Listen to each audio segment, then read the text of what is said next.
નમસ્કાર ખેડૂત મિત્રો, આજે તારીખ 4 ડિસેમ્બર 2024 ને આજની સવારની હવામાન અપડેટની અંદર માહિતી મેળવીએ તો આજથી ગુજરાતવાસીઓ સાવધાન રહેજો. દક્ષિણ ગુજરાતમાં પડી શકે છે કમોસમી વરસાદ સાથે જ સૌરાષ્ટ્ર અને કચ્છમાં વાદળછાયું વાતાવરણ રહેવાની સંભાવના. 8 ડિસેમ્બર સુધી ગુજરાતમાં કમોસમી વરસાદની સંભાવનાઓ સાથે જ વેસ્ટર્ન ડિસ્ટર્બન્સ આવતા 8 તારીખથી કડકડતી ઠંડીનો રાઉન્ડ જોવા મળશે. તેની પણ માહિતી આપણે આ વિડીયોની અંદર મેળવીશું. ચેનલમાં નવા હોય તો ચેનલને સબસ્ક્રાઇબ કરી નાખજો અને વિડીયોને લાઈક આપીને શેર કરી દેજો.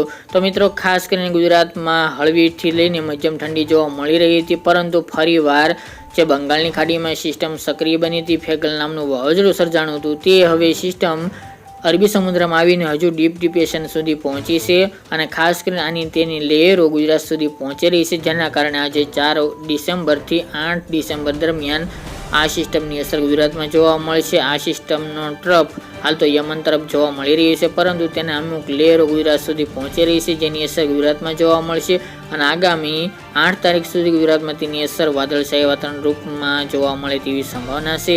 તેની સાથે અમુક ભાગોની અંદર હળવો વરસાદ પણ જોવા મળશે. તે પહેલાં વાત કરવામાં આવે તો ગુજરાતમાં તાપમાનનો પારો 15 ડિગ્રી 14 ડિગ્રી આસપાસ નોંધાઈ રહ્યો હતો, તેમાં હવે ફરીવાર વધારો થવા જઈ રહ્યો છે. આ સિસ્ટમની અસરના કારણે ગુજરાતમાં વાદળછાયું વાતાવરણ જોવા મળશે, જેથી ગુજરાતમાં ફરીવાર રાત્રિનું લઘુત્તમ તાપમાન 2 ડિગ્રી ઊંચું જોવા મળે, એટલે કે 15 ડિગ્રી ઉપર જાય તેવી સંભાવના રહેલી છે. પરંતુ મિત્રો, આ 4-5 દિવસ દરમિયાન સામાન્ય ઠંડી જોવા મળશે.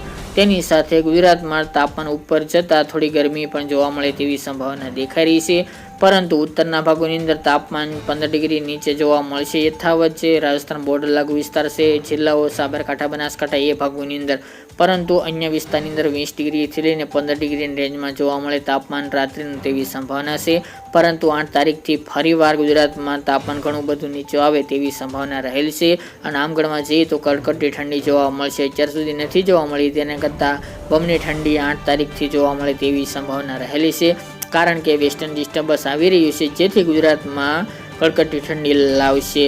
ઉત્તર ગુજરાતની અંદર સાબરકાંઠા, બનાસકાંઠા, પાટણ, મહેસાણા આ તમામ ભાગોની અંદર તાપમાન 10-11 ડિગ્રી સેલ્સિયસ સુધી નીચું આવવાની શક્યતાઓ રહેલી છે. આ સાથે ધોળાવીરા, ખાવડા, નખત્રાણા, ભુજ, ભચાઉ, નલિયા, રાપર સહિતના ભાગોની અંદર પણ 10-11 ડિગ્રી જોવા મળે તાપમાન તેવી સંભાવના રહેલી છે. એકાદ બે ભાગની અંદર સિંગલ ડિજિટમાં પણ તાપમાન આવવાની સંભાવના 10 તારીખ આસપાસ જોવા મળી રહી છે. સૌરાષ્ટ્રની અંદર પણ એવરેજ તાપમાન 12, 13, 14 ડિગ્રી જોવા મળે તેવી સંભાવના રહેલી છે. જ્યારે રાજકોટ હોય, સુરેન્દ્રનગર, મોરબી જેવા ભાગોની અંદર 12 ડિગ્રી તાપમાન નીચું જોવા મળશે. અમદાવાદ, ગાંધીનગર, ખેડા, મહીસાગર, પંચમહાલ, છોટાઉદેપુર, વડોદરા, અરવલ્લી જેવા ભાગોની અંદર પણ તાપમાન 11થી લઈને 12ની રેન્જમાં જોવા મળશે. દક્ષિણ ગુજરાતના જિલ્લાઓની અંદર પણ તાપમાન એવરેજ વાત કરવામાં આવે તો 13-14 ડિગ્રી સેલ્સિયસ સુધી જોવા મળે નીચું તેવી શક્યતા રહેલી છે.